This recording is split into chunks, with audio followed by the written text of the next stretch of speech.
भिंड, शिवपुरी और दतिया में बारिश होने का अनुमान जताया गया है। यहां हल्की बारिश होने का अलर्ट जारी किया गया है। वहीं श्योपुर और मुरैना में आंधी चल सकती है।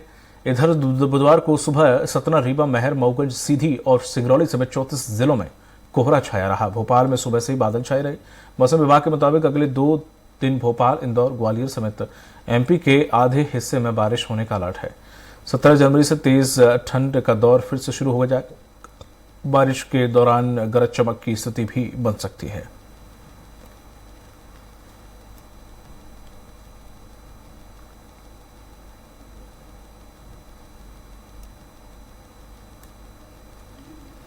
एक बार फिर से जुड़ गए हैं हमारे वरिष्ठ सहयोगी संदीप मिश्रा। संदीप जी, क्या कहता है मौसम विभाग?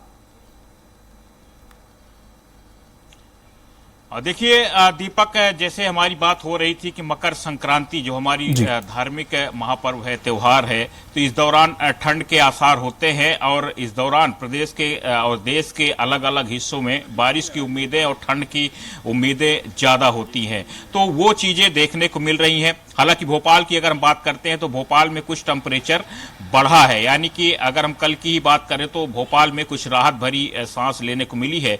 दिन में भी टेम्परेचर बढ़ा था, रात में भी उस हिसाब से ठंड नहीं थी जिस प्रकार से ठीक 2 दिन पहले थी, जिस प्रकार से ठंड हवा चल रही थी। तो वो दौर कल थमा है। लेकिन अगर हम बिंद की तरफ जाएं, रीवा, सीधी तरफ, तो जिस प्रकार से ठंड ने डेरा जमा करके रखा हुआ है और उसके अलावा बारिश की भी संभावना जताई गई है मौसम विभाग की ओर से। ओले पड़ने की भी कुछ क्षेत्रों में बात कही जा रही है, तो वो कहीं न कहीं थोड़ा सा किसानों के लिए कठिन हो सकता है, क्योंकि बारिश से नुकसान तो नहीं होगा, लेकिन अगर ओले पड़ते हैं तो जो गेहूं की फसल है उसके लिए काफी नुकसान होता है।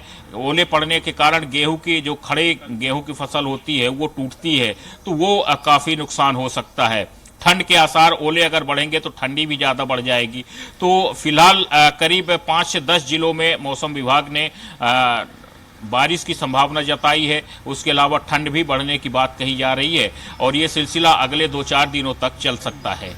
मौसम का ये मिजाज किसानों के लिए कितना मुफीद है संदीप जी?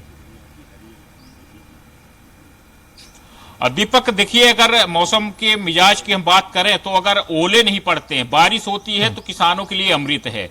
और अगर इस बारिश के बीच में अगर ओले पड़ते हैं तो फिर वो किसानों के लिए हम जहर भी कह सकते हैं, क्योंकि ओले पड़ने से, जैसे मैंने पहले भी कहा, कि गेहूं की फसल के लिए काफी नुकसानदायक है। बाकी अगर बारिश होती है तो बारिश ये खेती के लिए अमृत रूपी बारिश होगी। इस समय पर सबसे ज्यादा आवश्यकता अगर किसी की होती है वो पानी की होती है। फसल में अगर पानी मिलता है तो फसल तेजी से पैदावार देती है, अच्छी पैदावार मिलती है फसल को। तो फिलहाल अगर हम बात करें तो जिस प्रकार से मौसम विभाग भविष्यवाणी कर रहा है बारिश की और फिर उसके बाद हल्के ओले पड़ने की, तो उम्मीद यही की जा रही है कि बारिश से किसानों के लिए काफी फायदा होगा। ठंड जरूर बढ़ेगी, ये बात कही जा सकती है, लेकिन बारिश से एक अच्छा संकेत माना जा सकता है। उससे जो हम आमतौर पे सिर्फ बोरवेल के माध्यम से या फिर नहरों पर भरोसा रखते हैं, तो कहीं न कहीं अगर प्राकृतिक सिंचाई मिलती है किसानों के लिए, वो ज्यादा कारगर होती है, फसल ज्यादा अच्छी होती है। तो फिलहाल अच्छे संकेत ही कहे जा सकते हैं। जी, तमाम जानकारी साझा करने के लिए आपका बहुत बहुत शुक्रिया।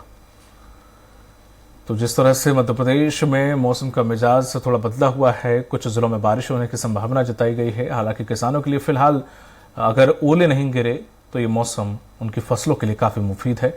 बाकी ठंड जरूर बढ़ती जा रही है।